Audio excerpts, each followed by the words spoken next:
মানে আগৰ পৰা কৈ আছিলোঁ আপোনালোকে মই দেখিছে যে যেতিয়া বিশ্বজিৎ দৈমাৰী অধ্যক্ষ হৈ আছিলে তেতিয়াৰ পৰা মই স্পষ্ট ৰূপত কৈ আছিলোঁ যে বিশ্বজিৎ দৈমাৰীয়ে যিমান বস্তু কিনিছে সববিলাক কমিশনৰ অংকত তেওঁৰ মন্ত্ৰী হ'বৰ মন আছিলে বিশ্বজিৎ দৈমাৰী মন্ত্ৰী নাপাতি তেওঁক স্পীকাৰ পাতি দিলে তেওঁ অসন্তুষ্ট গতিকে অন্নবৰতে তেওঁ মই স্পীকাৰৰ পৰা ওলাই দিম নামি দিম বুলি কৈ তেওঁ ব্লেকমেইল কৰে আৰু পুৰা বিধানসভাৰ টকাত তেওঁ মানে নিজৰ ঘৰৰ পইচাৰ নিচিনা খৰচ কৰে একদম আপোনালোকে নিশ্চয় দেখিছিলে যে আমাক কিবা ল্যাপটপ দিয়া আমাক কিবা আপোনাৰ কিবা কিবি দিছে নহয় এইবোৰ ৰূপৰ হেৰি খটুৱা কিবা দিছে সেইবিলাক আপোনাৰ প্ৰত্যেকটো মানে আপোনাৰ এই গাড়ী কিনা তাৰপিছত সজোৱাৰ নামত মানে আপোনাৰ দেখিলে নিজে ধৰিব পাৰে যে বিধানসভাৰ অধ্যক্ষজনে আচলতে পইচা খাবৰ কাৰণে এই গোটেই আয়োজনবিলাক কৰি থাকে তেওঁ তাৰমানে প্ৰত্যেকটো কামৰ আঁৰতে বিশ্বজিৎ দৈমাৰীৰ প্ৰত্যেকটো কামৰ আঁৰতে কমিশনৰ অংক আছিলে কেলেংকাৰীৰ অংক আছিলে সেইকাৰণে মই তেওঁ অধ্যক্ষ হৈ থাকোঁতে কৈ আছিলোঁ বাৰম্বাৰ তেতিয়া মোক কোনেও গুৰুত্ব দিয়া নাছিলে এতিয়া কেলে দিছে মিডিয়াবিলাকে গুৰুত্ব জানে না নাই এতিয়া বিশ্বজিৎ দৈমাৰীৰ বিৰুদ্ধে এইবিলাক বদনাম ওলোৱাটো CMA বিচাৰিছে কেলে বিচাৰিছে CMA কাৰণ বিশ্বজিৎ দৈমাৰীয়ে এতিয়া তেওঁ মন্ত্ৰিত্ব বিচাৰিছে CMৰ বিশ্বজিৎ দৈমাৰীক মন্ত্ৰী দিবলৈ মন নাই কাৰণে ৰঞ্জিত দাসৰ জৰিয়তে খুব সুপৰিকল্পিতভাৱে এতিয়া তেওঁৰ কেলেংকাৰীবিলাক উলিয়াই দিছে সদায় এনেকুৱা পাৱাৰ চেঞ্জ হোৱাৰ সময়ত সদায় এনেকুৱা ধৰণৰ ঘটনাবিলাক ঘটে কিন্তু যদি বিশ্বজিৎ দৈমাৰীয়ে মনে মনে বহি থাকিলেহেঁতেন মোক একো নালাগে বুলি তেতিয়াহ'লে তেওঁৰ এইবিলাক বদনাম এতিয়াও নোলালেহেঁতেন আপোনালোকৰ মিডিয়াই প্ৰচাৰ নকৰিলেহেঁতেন মই তেতিয়া কতবাৰ ক'লোঁ আপোনালোকক যে অসম বিধানসভাত নিযুক্তি কেলেংকাৰী হৈছে অসম বিধানসভাত এইখন কি যে এখন ইলেক্ট্ৰিক গাড়ী কিছুমান যে আনিছে সেইবিলাকত চব কেলেংকাৰী হৈছে অসম বিধানসভাৰ প্ৰত্যেকটো কামত কেলেংকাৰী হৈছে মই বাৰম্বাৰ চিঞৰি আছিলোঁ আপোনালোকে মোৰ পুৰণি বাইটবিলাক ঘূৰি চাওক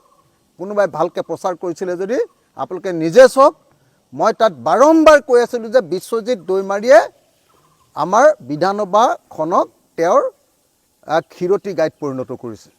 ক্ষীৰতী গাই বুলি কয় যে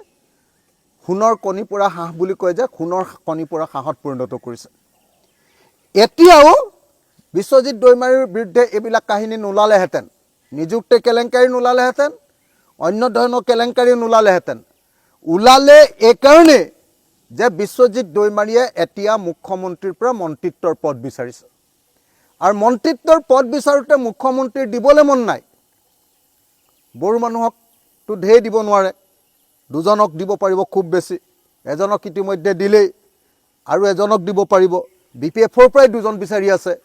গতিকে এনেকুৱা পৰিস্থিতিত মুখ্যমন্ত্ৰীয়ে এতিয়া ইচ্ছাকৃতভাৱে আপোনাৰ স্পীকাৰৰ জৰিয়তে এই বস্তুবিলাক এতিয়া বজাৰত এৰি দি আছে কিন্তু কথাখিনি একদম সত্য 100% সত্য যে বিশ্বজিৎ দৈমাৰীৰ দিনত আমাৰ বিধানসভাখন তেওঁ নিজৰ সোণৰ কণী পৰা হাঁহত পৰিণত কৰিছিল অসম বিধানসভাত অপব্যয় চলি আছিল আমি সকলোৱে দেখি আছিলোঁ আমাৰ প্ৰত্যেকজন বিধায়কে সেই সম্পৰ্কে কথা পাতি আছিলোঁ মই ৰাজহুৱাকেও কথাখিনি কৈছিলোঁ মোক আনকি কোনোবাই আপোনাৰ হেৰিও দিছিলে বিধানসভাত উত্থাপন কৰিবলৈ ডকুমেণ্টটো দিছিলে কিন্তু বিধানসভাত উত্থাপন কৰিবৰ কাৰণে কোনো ডিভাইচ নাই কাৰণ বিধানসভাত কিবা এটা বস্তু উত্থাপন কৰিবৰ কাৰণে ডিপাৰ্টমেণ্ট থাকিব লাগে এতিয়া বিধানসভা বিষয়টো আকৌ চলোৱা ডিপাৰ্টমেণ্ট নাই অধ্যক্ষ নিজে ডিপাৰ্টমেণ্টৰ মালিক তো গতিকে মই বস্তুটো উঠাব নোৱাৰিলোঁ মোক দিছিলে ডকুমেণ্টটো দিছিলে মোৰ লগত এতিয়াও সেই ডকুমেণ্টবিলাক আছে তো গতিকে মই স্পষ্টভাৱে আপোনালোকক ক'ব খুজিছোঁ যে বিশ্বজিৎ দৈমাৰীৰ কেলেংকাৰীটো 100% সত্য আৰু তাৰ কাৰণে সৌমেন বৰুৱা কোন আছে সেইবিলাকতো জড়িতই কিন্তু মেইন মাষ্টাৰ মাইণ্ডজন হ'ল বিশ্বজিৎ দৈমাৰী আৰু হিমন্ত বিশ্ব শৰ্মাই বিশ্বজিৎ দৈমাৰীক ঠাণ্ডা কৰি ৰাখিবৰ কাৰণে এই কেলেংকাৰীটো কৰিবৰ কাৰণে সুযোগ দি আছিলে